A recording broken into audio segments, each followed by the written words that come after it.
Così poi tutti sul giornale Sicilia troverete le foto, ovviamente ai nostri ospiti.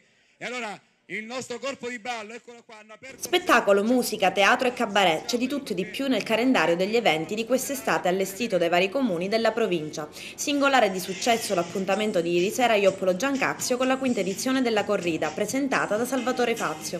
Diversi dilettanti che si sono esibiti sul palco di Piazza Umberto regalando un po' di sé.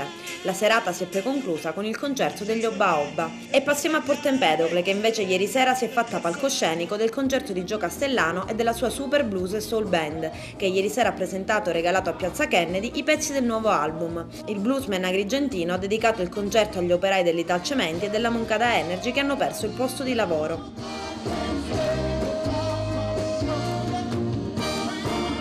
Sempre ieri sera, spettacolo consacrato dal tutto esaurito, quello dell'attore e commediografo Gianfranco Iannuzzo, che si è esibito al Teatro Costa Bianca di Realmonte sfoderando uno dei suoi cavalli di battaglia, Girgenti Amore Mio, uno spettacolo dal tono umoristico e allo stesso tempo divertente, che racconta in chiave a volte comica le dicotomie tra nord e sud e il sentimento viscerale di attaccamento che ognuno ha per la propria terra d'origine.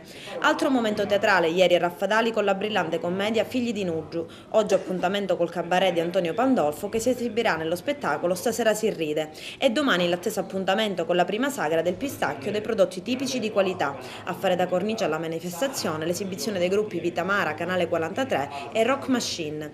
Si sveglia un po' tardi invece l'estate agrigentina, sarà presentato solo domani il cartellone degli eventi che si svolgeranno anche nelle frazioni di Montaperto, Villa Seta e Giardina Gallotti e l'atteso appuntamento con i tintori al Villaggio Mosè.